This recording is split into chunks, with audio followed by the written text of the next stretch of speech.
On today's show, the Atlanta Hawks season is now complete as they lose in Game 5 down in Miami in, I would say, valiant fashion, coming back from a double-digit deficit in the second half, getting a chance to tie the game in the final seconds. Never even got a shot off, unfortunately, though, and not a whole lot of positives from this one. There was one with DeAndre Hunter playing out of his mind in this game on both ends of the floor, but other than that, not a lot to be excited about for the Hawks in this spot. Obviously, we'll go through the entire thing in Game 5, the entire series, some takeaways, etc., and then it's offseason time, but we'll have a full breakdown of Game 5 and the entire series coming up on the podcast.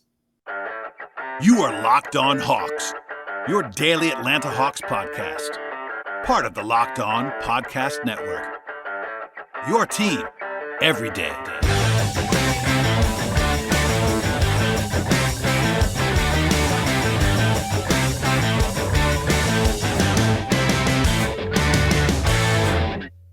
Hello, friends. Welcome to episode 1229 of the Locked On Hawks podcast. I am your host, Brad Rowland, coming to you on a Tuesday evening into Wednesday. And by now, you know the story. If you are an Atlanta Hawks fan or someone listening to this podcast, if you stumbled into it, I'm sure you know this by now, but the Atlanta Hawks season is now complete. They go down by a 97-94 margin in Miami in Game 5. Lots of drama before the game, lots of drama during the game, comeback bids, strong starts, meltdowns for the Hawks late in the first half. We'll go through all of it as we always do on the show. But broadly speaking, the Hawks were 2-0 coming into the night in elimination games, and they're now 2-1, and you have to win all of them to avoid that, especially with the Hawks having the uphill battle, having to win 3 games in a row. Not a surprise they were not able to win down in Miami, but certainly sort of baffling in a lot of ways. The offense was kind of a mess the entire series. There was one hero on this night, and that was DeAndre Hunter, who was fantastic. We'll come back to that later on, but Trae Young struggled the entire way. That's definitely one of the bigger stories of the entire series, and really, from a national standpoint, Trae's struggle is probably the biggest story outside of Atlanta even. But certainly lots of negative stuff from this series, a lot of work to do for the Hawks moving forward. Those questions will be asked and discussed and answered at some point in the next couple of weeks and months. But for the most part, we'll focus on the game and sort of the takeaways from this. If you're a new listener, what we do on the show after games is kind of go through all the particulars, pregame, during the game, takeaways, observations, etc. We'll do that on the show, and then I promise from there we'll pivot to the offseason at the end of the show. And also moving forward, we do not go anywhere on this podcast when the season ends. In fact, we wrap it up all the way to the draft, free agency, trade stuff, player reviews, all that kind of fun stuff on the show. We do not take any really breaks on the show, so please subscribe to the podcast on the platform of your choice. I guess you're forced to listen each and every day on Apple Podcasts, Spotify, and YouTube. Okay, we'll dive in now to the pregame fireworks, and there were actually a lot of pregame fireworks in this spot. We already knew that Kyle Lowry was going to miss the game from Miami, but at about 3:45 Eastern, the Heat just announced kind of out of nowhere that Jimmy Butler was not going to play. And he was not injured on the injury report at all coming into the day. We talked about this with Glenn Willis yesterday's podcast. We did all kinds of breakdowns with Glenn on the show, and it was a fun conversation. But none of that assumed that Butler was even going to be questionable, much less not play. That was a huge bombshell, and Spoelstra said after the game he was just kind of just sore. Sorry, before the game, I should say. He was kind of just sore, and it was worse today. So, he's day-to-day moving forward. But certainly a sort of a big break toward the Hawks. Obviously, you never want to root for injuries if you're a Hawks fan, but certainly undeniably that made the game easier and the task easier for the Hawks on the road in Miami. Then, of course, a couple hours later, the Hawks had a little bit of that win taken out of their sails with Bogdanovic, who's listed as questionable coming into the day, ended up being ruled out before tip-off. So the way that I put it before the game was that, look, if you're the Hawks, you will trade Bogdanovic for Jimmy Butler, and that those dual absences definitely hurt Miami more than Atlanta. But certainly the Hawks could have used Bogey in this game offensively, especially if he had something going on offense. But so all that said, the Hawks were 7.5-point underdogs early in the day. I bet online our friends over there, and by tip-off it was 4.5. That kind of tells you the story that Butler's a huge deal, but the Hawks were still underdogs. That was kind of surprising to some people that I talked to online, on Twitter, etc. Before the game started. People kind of acted like the Hawks had this in the bag when Jimmy Butler was out. And I kind of stressed, like, look, the Hawks are still underdogs here. I certainly made the task easier, but still nothing given, and obviously they lost the game. So we'll go through what transpired here, probably a little bit of nuance along the way, as we always try to give you the context on the show. But they used the same starters going back to Game 4. They took a 7-2 lead out of the gate. Actually, Kevin Huerter scored 7 of the first 9 points for the Hawks after he struggled throughout the series to that point.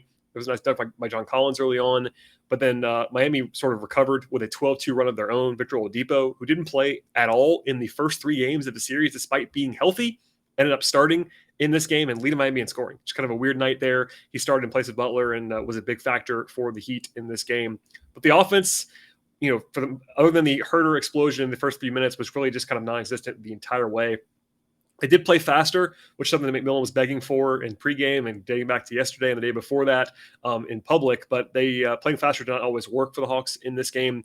Rotationally, it was the 8 guys that you would expect. Of course, they played 9 guys in game 4, basically those 9 minus Bogdanovic in this game. TLC played 1 sequence when they had to kind of just play defense at the end of a quarter, but it was basically 8 guys in this spot. Capella actually got injured, which we'll talk about later on in the game, at least re-aggravated the injury later in the game. But no huge surprises there rotationally for Atlanta in this game. Lots of fouls early on, kind of a slugfest. There was a great hustle play early with Collins and DeLon Wright on the glass. And then moments later, Trae Young had his first 2-point field goal, sets the game winner in game 3. Famously, Trae did not have a single 2-point field goal that he made in game 4. In this game, he was, again, very bad by his standards. That's kind of unavoidable to talk about, but Trae just didn't have anything going early, often, in the middle, anywhere in this game. The Heat did go small a couple times to kind of make things difficult on the Hawks. They played Duncan Robinson at 4 briefly in the first quarter, which was kind of an interesting wrinkle, but neither team scored either a point per possession in that first quarter. It's pretty ugly offense on all sides, bad shooting. The two teams combined for 1 of 15 from 3 in the first quarter, but the Hawks did do well on the margins, which I've been saying the entire series, and I'm not to say that I was right, but just kind of one of those keys, like, the Hawks can overcome bad shooting if they win on the margins. In the first quarter, they led, and they had 5 offensive rebounds and no turnovers in the first quarter. That very much changed the rest of the way. Their ball security after that was dreadful, but when they were having success, they took care of the ball and kind of let that buoy their offense a little bit. In the second quarter, though, Miami kind of couldn't score. They only scored 9 points in 10 minutes. There was a technical foul on Kevin Huerter, but Trae didn't sit for very long in the second quarter, which is definitely a change. In a must-win scenario, you kind of have to be aggressive with your minutes, and that definitely was the case here from Trae and others. They finally had some mojo from three-point range when Gallinari and Hunter hit threes to go up by 6 mid-quarter in the second quarter. That was their largest lead of the entire game. And they used the starters late in the game. Miami missed nine threes in a row at one point. They didn't make a 3 until like 5 minutes left in the first half.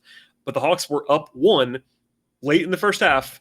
And then if you want to sort of make this as plain as possible, this is probably overstating it a little bit. But if you want to say, look, this one stretch lost the Hawks the game, I won't argue with you because it was kind of emblematic of what the issues have been for this team at sometimes, kind of just some baffling decision-making, etc. But again, Hawks up 1 with 3 minutes to go in the first half. And in less than 2 minutes, Miami went on a 15-0 run. It was actually a 17-0 overall run because the Heat had scored previous to that, but a 15-0 run in less than 2 minutes. After a timeout, Hunter threw the ball away. It was probably his worst play of the entire game, just kind of a horrible pass for a layup straight to Miami. And then Huerter turned it over right after that in the backcourt both times for easy buckets. Miami hit a 3. Another turnover by Hunter moments after that. It was his worst stretch of the entire game. He was really good in this game, but not in this stretch. Huerter missed a good look, to be fair. But then Capella got called for a flagrant 1 against Bam Adebayo, who made both free throws. Another bucket for Miami. Just the ball went downhill. Basically, the Hawks went from a good position, up 1, to being down by as many as 14 and then down by 12 at the end of the first half. Like going into halftime, I was crucially and like kind of purposely pointing out like this game's not over, but it had the feeling after that stretch like what is going on? Like they are going to lose this game, etc. To their credit, and we'll come back to this later on, they were pushing and they really did battle in this game. They didn't play well. That's a different thing. Battling and playing well are different things, but they did play. They did play with heart and play with some grit in this game to kind of keep things interesting and come all the way back. But that stretch really, really hurt them, and they went into halftime down by 12. Offensively, it was a catastrophe. Really, the entire game. They had a 91 offensive rating in the first half. They shot very poorly. They turned the ball over 8 times in the second quarter. That's terrible for a half for the Hawks, much less a quarter. 8 assists. Trae had 5 points. Hunter was the only guy who had anything going in the first half. And even then, Hunter had most of his damage happen in the second half. He was still okay in the first half. He actually had 11 points on 11 shots before halftime. He was much better after the half. But basically, I would say no one played well on offense, and that probably included Hunter in the first half, other than that one stretch from Kevin Huerter at the very, very beginning of the game. Defensively, they were pretty stingy, and with Butler out, keeping the Heat down for three-point range was probably pretty big, but that wasn't quite enough to take the lead. And again, going in down 12, you dig yourself a hole against a good team on the road. It's just kind of difficult to come back from that. Again, credit to the Hawks. They did come back. They were battling the entire way, but that damage was significant, and we cannot ignore that at this point in time. Okay, before we get to the second half of this game, some more takeaways, observations, analysis, etc., a word from our sponsors on today's podcast. Today's show is brought to you by Shady Rays, which is an independent sunglasses company that gives you features of $200 sunglasses for a fraction of the price. That means, of course, polarized lenses, well-constructed frames. They're also durable and premium high-end finishes from Shady Rays. And on top of that, the protection program they have, something you just can't find anywhere else. Shady Rays will include lost and broken protection on every single pair, and they will send you a brand new pair if you lose them, no matter what happened. Give them a try today. If you don't love it, you want to pay anything at all, it's as simple as that. Plus, when you buy with Shady Rays, 10 meals are donated to Fight Hunger in America when you shop with Shady Rays. Exclusive for our listeners as well. You have an offer for you at shadyrays.com. If you use the promo code LOCKED ON, 50% off 2 more pairs of polarized sunglasses. That's promo code LOCKED ON for the best deal of the entire season from Shady Rays. That's 50% off 2 or more pairs of Shady Rays sunglasses backed by over 150,000 verified 5-star reviews. All of that comes in one spot. If you go to shadyrays.com, check it all out today. Use promo code LOCKED ON at shadyrays.com. All right, the second half, obviously a little bit better for the Hawks than the first overall, but an 8-0 run right away by Atlanta. That was what made things interesting right away. I thought that it was a pretty crucial stretch coming out of the halftime break, because what you don't want to do is go down by 17, 18, 20 points, because then the temptation to let go of the rope at the end of the season is probably going to be there for you, especially with the energy level that was in the building for Miami. But the Hawks scored the first 8 points. That erased a lot of the damage from the first half, which is positive. But then the Hawks didn't score after that for a long time. They actually had 1 point in about 4 minutes, and it was a free throw that was a technical foul free throw. And that, by the way, came on a bizarre play. Not to go crazy on this, but Markieff Morris, who did not play at all for Miami, was in uniform, didn't play, actually literally grabbed and held DeAndre Hunter like around his waist while Hunter was in live action. Morris was on the bench. I don't know if I've ever seen that before. That was a new one for me. It was a technical foul. People were asking why he wasn't ejected. I don't know the rule. It was very strange, but Morris wasn't going to play anyway, so once it was an extra free throw, it wouldn't really matter too much, but kind of a weird one, let's just say there. But a free point for the Hawks at that point in time. But there was a big shot, I thought, from Oladipo midway through the third quarter where the Hawks were really kind of churning back into the game. And Oladipo, who took a pretty bad shot, actually, but made it like a pull-up 29-footer that he just buried. And the offense for the Hawks throughout the game was bad, but especially in the second quarter. In the third quarter. They scored 2 points in about 7.5 minutes. One more time. They scored 2 points in 7.5 minutes. And after 0 turnovers in the first quarter, which I made sure to note earlier, they had 15 turnovers in 21 minutes. That is on pace to have like 35 to 40 in a full game. Like, that's how bad that is. They didn't have that many the rest of the game, but 15 turnovers in 21 minutes is unbelievably bad ball security for any team, especially the Hawks, again, number 1 in the league this year in ball security. The Hawks were actually pretty lucky, I thought, late in the third quarter, despite all the praise I already gave them for battling back. It could have gotten out of hand at the end of the third quarter. Miami missed 2 open threes in a row. One of them was Robinson, who just didn't have it in this game, but he's a good shooter who was wide open, just missed one. They missed a free throw as well, and the Hawks got a break late on a Hunter foul call that actually got him to the line. And then Gallo hit a 3 at the very end of the quarter. So after all of that, and a pretty messy performance, the Hawks were only down by 11 at the end of the third quarter. And again, they were still in the game. It felt like, once again, like the Hawks were kind of out of it at that point. But Miami just kept missing threes. They were 2 of 11 from 3 in the third quarter. And the Hawks did announce right then and there that Capella was going to be out for the game. And I guess now out for the season, because the season's over, with that same right knee injury. I'm not sure if it was a full-on re-aggravation. We'll probably learn more about that at exit interviews. But same knee, so I'm not hugely surprised by that. He came back quickly from that. Hopefully nothing damage as far as that's concerned for Capella long term. But all that said, they had to kind of play shorthanded in the fourth quarter. They actually sat Trae out late in the third quarter, which never happens. Generally, if you're a Hawks fan, you probably know this, but if you're dialed in every game, Trae has been playing almost every single game, the entire first and third quarter, for a long time. And in this game, he came out with like 4 minutes to go in the third and then started the fourth quarter. Kind of just a weird tweak there. I'm not sure if it's because he didn't have anything, as he was not playing well. They tried that and ended up working. They had a 12-4 run early in the fourth quarter to get back within 3. So after all of that, they're only down 3 with 8 minutes to go. There was a great play by DeLon Wright to drive and kick to Hunter for a 3, and then Hunter went nuclear as a jump shooter. He had like 3, 4, 5 jumpers in a row. Miami kind of inexplicably, and obviously this worked out well for the Hawks, kept going under on screens. And like, Hunter is not really the guy that's going to beat you a ton off the dribble. And they kept letting him shoot jumpers, like kind of walk-up jumpers. It was bizarre for a team that was so locked in defensively the entire rest of the series. That was weird, but Hunter took advantage of it, to his credit. And then a Conway 3-point play. So after all that, Miami did kind of come back a little bit with their own like kind of 5-0, 7-0 kind of push mid-quarter to go up by 10. And the Hawks were down 10 with 5 minutes to go. Rotationally, it was interesting. They went to Okongwu for the most part in the fourth quarter at center, which was, I think, defensible. Collins, obviously not the same guy he usually is physically, and Okongwu played, I think, like 17 of the last 18 minutes, something like that. They went to Gallo for a while over Herter, which I didn't love, but Gallo at least had something going on offense at times, mismatch hunting and all that kind of stuff. They went to Herter late, which I think was the right decision, and they had to go back to Gallo when Hunter fouled out, which we'll come back to. But I think Gallo thought he was done for the night when that happened, so he had to come in kind of cold, which was not great at that point in time. They ran a great fake DHO, like dribble handoff play, that Hunter got an easy dunk on. That was a great play call by Nate out of a timeout, actually. But then they had a pretty bad sequence to kind of put the Heat back up by 10, where Trae got stripped by Max Strus one-on-one, which is a tough scene there for Trae. And then the Hawks fouled, and then Trae got technical foul. So a really bad time to give Miami a free point, and that ended up kind of biting the Hawks because that's by 3. It was a free point that they didn't have to give them late in the game. But then Hunter went crazy even more, scored 6 points in a three possession span. Miami called timeout, and the entire way, I'm not gonna go play by play just now on this, but they targeted Trae on defense. They targeted Gallo as well at times, but Trae hit the side of the backboard on a 3 that was a really ugly shot. He did draw a foul in transition, made both free throws, but Hunter hit a couple 3s in a row that were just huge shots. There was one that actually was close to being a 3 with about 2 minutes to go that would put the Hawks down by 1. It was a 2 and was accurately corrected to be a 2. But again, that got the Hawks within 2, like a minute and a half to go. They give him a dunk, though, to go back down by 4 with a minute left. And they called timeout, and they got a pretty nice break when Oladipo kind of inexplicably fouled Trae right away in the bonus. But Trae missed a free throw, so they were still down by only 3 instead of 2.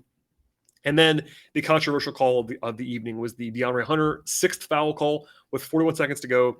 It was kind of off the ball, and PJ Tucker sold it. He definitely flopped. Nate was asked by Sarah Spencer at the AJC why he didn't challenge the play, which I think a lot of people were wondering, including myself. And he said that they thought about it. He definitely gave that they considered it, but basically he said that he thought that there were marginal contact on the play, and they were worried about losing the timeout because it was their last timeout, which is certainly a consideration that matters. I know that's sort of a punching bag kind of joke now with Hawks fans. I don't blame them for this because Nate kind of famously did not call timeouts in huge runs the last couple of games for the Hawks, kind of in weird, bad fashion. But, the argument against the challenge would have been that it didn't lead to free throws. So, like, you're calling a timeout only because Hunter fouled out. If Hunter doesn't foul out there's no way they challenge. No chance.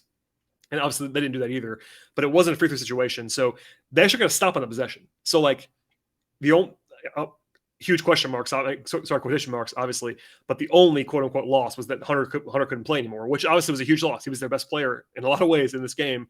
So that was a big one, but I don't think it was quite as bad as some do that he didn't challenge that play. I would have challenged it. I think it was high leverage enough given the way that Hunter was going, the way that Trae was not going, and just the momentum of the game. I would have called it there, especially that late. Like, what are you saving it for? But obviously the timeout is kind of the more than the challenge itself was the consideration from Nate. Anyway, they didn't challenge it. I'm not sure they would have won it. I would have been interested to see if they would have won it or not, but alas. The Hawks got the ball down 3 again with 30 seconds to go, and that's when it did not go well for the Hawks offensively. They had this very broken possession at the end of the game where Gallinari ends up taking like a contested 10-footer with 8 seconds to go, down by 3. Just like a horrible possession. I watched that play 3 or 4 times after the game before I started recording the podcast. There's just nothing going on there. Trae didn't have any juice in this game, obviously, which we'll come back to. But they got incredibly lucky, let's just say the Hawks did, to get another chance, because really the Heat had a chance at the rebound. They didn't get it, and then it was off of them. They challenged. They lost the challenge. But given the way that possession went for the Hawks, they really should have been drawing dead there, because usually that's a stop. You have to foul Miami and the game's over. But it went off of Miami, so the Hawks had one more chance with about 5 seconds to go, and they had to burn a timeout trying to get the ball in bounds. That was tough. And then kind of the same thing happened. They ended up having to throw the ball to Gallinari in the corner. He was walled off. Even as big as Gallo was, there was just nowhere for him to go, and the Hawks didn't get a shot off. Like, that's really brutal. You could certainly have qualms with the way that was not drawn up particularly well. Miami, being a veteran team, knows in that spot. If you watch the playback, there's a lot of physicality, let's just say, off the ball. They knew that the refs do not want to call a foul there, so they were being very physical off the ball against the Hawks there. But to not get a shot off there is very bad, let's just say. So at the end of that kind of went down with a whimper, despite the fact that they really did scratch and claw their way back in this game. They won the second half. They held the Heat to 43 points in the second half. They scored 30 points in the fourth on their own. So lots of positives in the second half. First half, not as much. But the Hawks did play. I keep using the word valiant. That's kind of what I think. They played hard and they played admirably as a team down the stretch. We'll talk about all of what transpired as far as takeaways are concerned, but I'll just stop there and just point that out one more time. Look, a lot of teams, so especially a lot of 8 seeds in that spot, might have rolled over and lost by 25. That was there were some vibes in the building at that point in time, but the Hawks did come all the way back, and there is something to be said for that. So I'll just leave that there for now. I'll come back in a moment with some more takeaways, observations, and some player stuff, because there is lots of player specific stuff to talk about in this game. But first, a word from our sponsors on the podcast. Today's show is brought to you by Built Bar, and I made it a goal this year to eat actually much better and really eat right overall, and I'm having a lot of success with it because of Built Bar. In some ways, it's actually a lot easier for me to do that because I actually enjoy eating Built Bars. I've been telling you that for a long time. It's really the case. Protein-infused puff bars are fantastic. They have all our fan favorites as well, from Built Bar up and down the catalog of offerings. Each and every bar has 100% real chocolate. That makes a huge difference. They taste fantastic, as well as the good texture that they have on the outside. And on top of that taste and texture, Built Bar is low calorie and also high protein. You can easily replace your candy bars this year with Built Bars, both in taste and to improve your nutrition overall. Built.com has all the answers for you on the nutrition side. You won't believe what you see. Most Built Bars only have 4 grams of sugar, 4 net carbs, and 17 grams of protein with a very low calorie count. And Built Bar also has all kinds of flavors from coconut almond. It's sort of one of those long time flavors. They have all kinds of new stuff coming all the time. And I've never had a bad Built Bar. All the flavors are fantastic. You want to try as many as you possibly can. The best way to check all of the stuff out at Built Bar is go to Built.com. Use promo code LOCK15 when you get there. If you do that, 15% off on your order with Built Bar. That's promo code LOCK15, 15% off at Built.com. All right, before the player stuff arrives, some broad team evaluations in this game.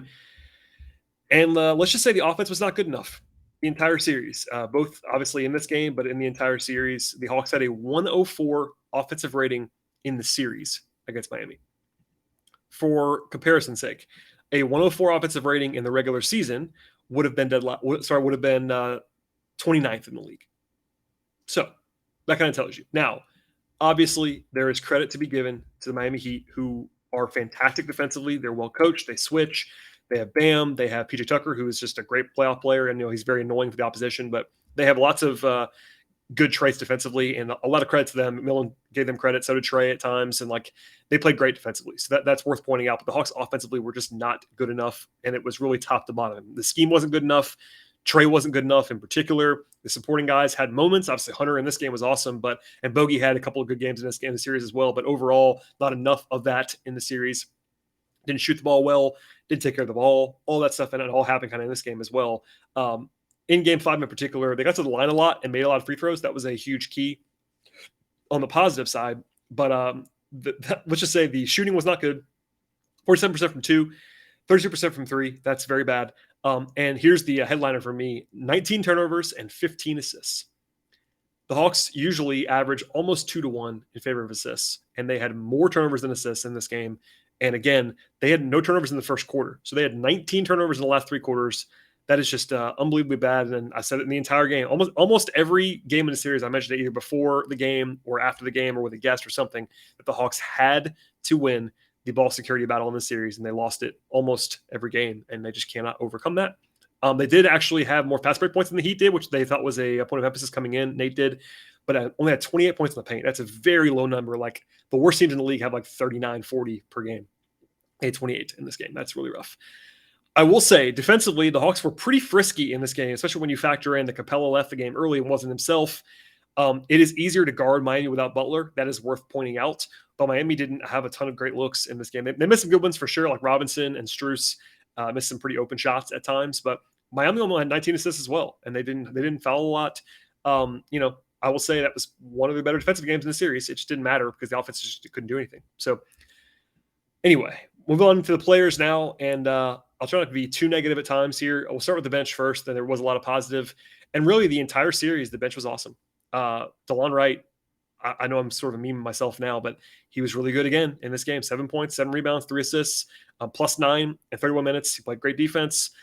He just made winning plays the entire series. And if they didn't have DeLon Wright, they might have got swept, and it would have been even uglier. So Obviously, there's a whole discussion about whether DeLon gets brought back. He's a free agent now. As I'm gonna try to put off some of the free agent stuff and all the offseason stuff for later on, but just to note that now, he's not under contract for next season, so that's a big decision the Hawks have to make because he was a huge part of their success late in the season, but awesome in this game generally. Okongwu was pretty good, I thought. 8 points, 5 rebounds, 2 steals, and an assist. He was the one guy who had any success at all against Bam in this spot. Bam I thought was better than he had been the rest of the series, but Okongwu played pretty well and was closing for a reason.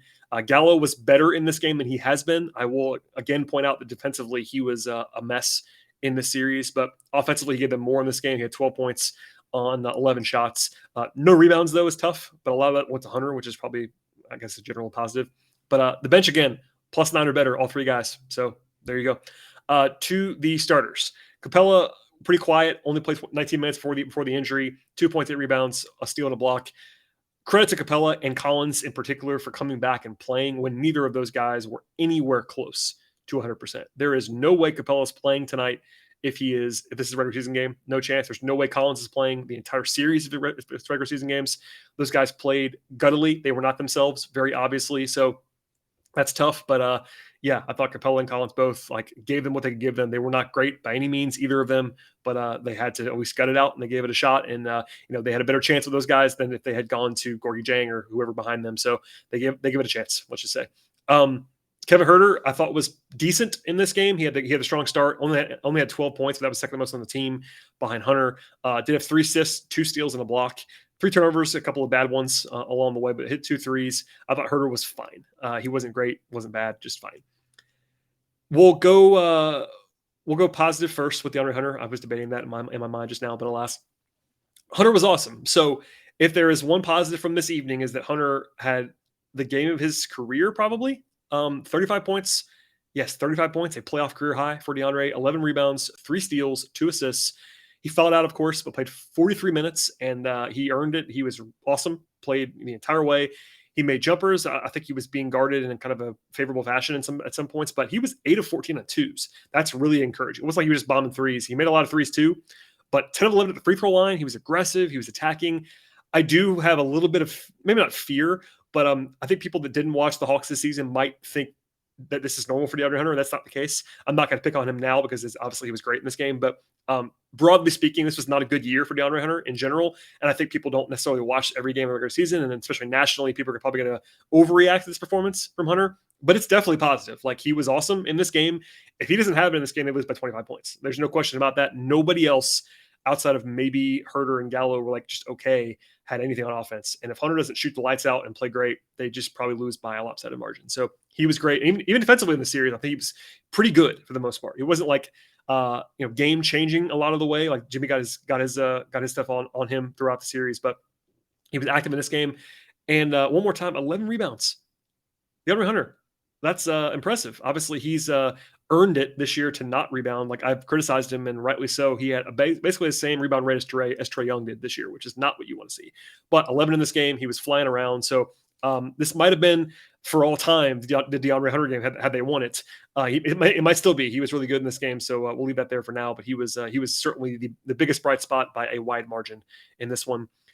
And then Trae Young. So as the way that I put this is a little bit that I said after game 4 was that Trae Young is going to be judged in a different category than everybody else, and that's the way it should be. Trae Young is the face of the franchise. He's a superstar. He's an All-NBA player this year in my mind. I think he's probably going to make it. We'll see. But he is judged in a different category, and it's not only on him. I want to stress that. I said that on Twitter a lot too, but I want to be very clear here. I'm not saying this series is on Trae. I don't believe that. But his inability to do really much of anything in the series made the Hawks have no chance, basically. The way that I put it after the game was look, if you told me that Trae Young did this in this series, there was basically no scenario where the Hawks would win the series. That's as simple as that. Now, you could say that he needs more help. That's probably true. You could say the Hawks could use a number 2 guy.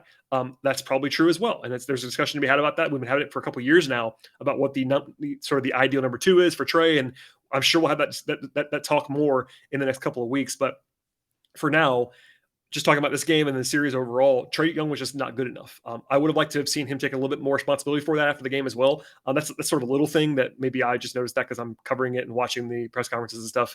But I don't think he was owned it as much as he probably could have. But 11 points in this game on 16 shooting possessions. That's not good, obviously. 6 assists, 6 turnovers, did have 8 rebounds, so he was at least flying around there, 41 minutes, but 2 of 7 on 2s, 0 of 5 on 3. Got the line 9 times, which is certainly good. But for the series, these are Trae Young's numbers for the series. 15.4 points per game, which is about half of what he averages. Obviously, averaged like in the high 20s this year. He shot 22 of 69 from the floor. It's about 30-something percent, 31%. 7 of 38 from 3. And here's the one for me, because, sometimes you have bad shooting stretches. So like that can be explained away in some respect. But for the series, 5 games, 30 assists and 30 turnovers. Yeah. You just can't have it. So I don't want to pile on too much. I'm not saying it was all on him again, but like Trae Young has to be better than he was in this game and in the series overall. So again, one more time, just so I'll just say it out loud, like he has to be better to have won this series. No question about that. With the exception of the last 4 minutes in game 3, he really didn't have much of any impact in terms of like overall stuff. When you factor in the defense, obviously, like you could argue that he was a negative. He was a net negative in the series, which is crazy, but it really might be the case. So there'll be brighter days ahead for Trae Young. I don't worry about Trae Young. People are already asking me, like, what does it say about Trae Young? Was last year a fluke? No. Like, Trae Young is a superstar. I have full belief in that. I'm not a fanboy. I'm not going to go to my way to just say that if I don't believe it. But Trae Young, this year in my mind was a top 15 player in the league. He was an all-NBA player in the league this year. But that can also be true, and so can the fact that he was terrible in the series. And he was terrible. I mean, that's there's no other way to put it. He had the one. And granted, he did help them win game 3. He was obviously the closer in that game, but for most of the 5 games, he was bad. And that's just reality. It's not even me picking on him. That's just what happened. And we'll talk about that more often. I should say more later on in the offseason, I'm sure. But nationally, I'm sure that'll get some attention. Locally, we'll see how that's handled. I'll actually be curious to see if he gets some heat locally, because usually this is not exactly a huge Hawks market for the most part. And Trae's sort of in his own category of guys. Like, we all just know that Trae's awesome, and it's mostly the other guys that get asked questions and stuff like that. So we'll see if Trae gets some heat locally. But I do think that he knows deep down he's got to be better than this. We'll see what the adjustments are. McMillan has some interesting comments about him working off the ball after the game. But, generally I don't make much of what's said post game after the loss. Like, it's more exit interview stuff. Once they talk about that, I'm sure it'll be later on this week. They'll have some exit interview comments, etc. that we'll touch on the podcast. But that's it for that portion of the podcast. But player wise, basically the only guy you would say the starters that played well in this game was Hunter, and maybe you throw in DeLon Wright as a guy who was like above his head normally in the series and in this game. But generally speaking, a rough one at the office for the Hawks, and that's it for the series. Obviously, big picture, it is not a stunner to me that the Hawks lost the series. Obviously, you're a 1-8, you're an 8 seed for a reason. I do think that, and I still believe this now, the Hawks were a more dangerous 8 seed than most 8 seeds because they have Trae Young, they had more talent. But when you look at what the series actually was, and the state that Collins and Capella were in, and the way that Trae played, there's just no chance they were going to win the series with those 3 things in play. If you just tell me before the series starts that Capella misses 3 games, Collins plays but is certainly way less than 100%, and Trae Young does this, like, you're just never winning series. Like, honestly, the Hawks could have been swept, and it would not have been a huge surprise. They had to pull kind of a rabbit out of their hat in game 3 to even win a game in the series. So future facing wise, we'll have more in terms of like what I think about this team and the team building aspects, but there are some real decisions to be made this offseason. I've said that a few times on the show recently, but if you're not an every show listener, my basic stance is like, look, with this early exit, it's not going to surprise me. In fact, I might project the Hawks to make a trade of some kind involving one of their core pieces. And they haven't really done that. You could say they traded Cam Reddish, but he wanted out, obviously. I think if I had to guess right now, the Hawks will make a move involving one of their key guys. Obviously, Trae is the only untouchable on the roster. I want to stress that. Trae is the only untouchable on the roster. It would not stun me if anyone else got moved. Collins, Capella, Hunter, Herter, Okongwu even. Like, I think he's not likely to be traded, but certainly could be. Wouldn't stun me if it was a sort of a push and move. Bogdanovic, all those guys are available on some level. And then you factor in the luxury tax. One of the questions I've been asking for a long time is whether Tony Ressler is willing and or willing to pay the tax, let's just say, for next season. That's a broad question. As soon as this game was over, Bobby Marks of ESPN does these post-game sort of post-elimination series or offseason previews, and his headline was like, what is the willingness for the Hawks to pay the tax? And I've asked that question for a long time. I don't know the answer, but that is going to dictate a lot of things for the Hawks, because we'll save this for later on. But basically, if Trae Young makes All NBA, they're committed a lot of money. They do not have cap space. People always ask about who can they sign. It's not going to be signing anymore. They don't have cap space. They're going to have to make trades and make things on the margins. Maybe you can use an exception, but no big splashes of free agency coming. So they're going to have to make some real decisions on some guys, what their direction is going to be, what Jalen Johnson's future is. Is he going to have a rotation role next year? All that stuff's going to be asked and answered. They have a draft pick in the middle of the first round, number 16 overall. So that sort of added the coffers. But will that guy play next year? All those questions will be asked and discussed in the coming days. But that's it for me on this podcast. That's sort of a primer for the future. But one more time, I do not go anywhere in the offseason. I will be here. I will have at least one more podcast this week. I do have some travel over the weekend for a family wedding, actually. So probably only one more show this week. But we're going to have wall-to-wall coverage of the NBA draft. I do love the draft, and I've not done really much draft at all because the Hawks have been in the playoffs. But about 2 months away from the draft at this point in time, we'll have some free agency talk. We'll have some trade talk and some big picture stuff, some player reviews, all that stuff. So if you are a new listener and enjoy what you heard today, please subscribe to the podcast. If you are already listening to the show, thank you very much. And also please share it with your friends.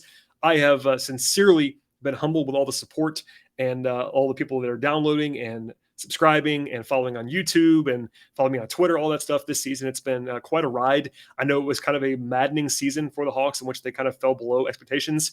That makes the job kind of difficult sometimes. I will be honest with you about that because of just the general malaise that it is. But I want to say, again, sincerely, thank you to everyone who's listened, who is engaged, who asked questions, all that stuff. And I really do thank you for all of that. We'll have much more coming, but thank you once again for all of the support. And we'll see you later on in the week. We'll dive in, and the offseason is officially here beginning right now.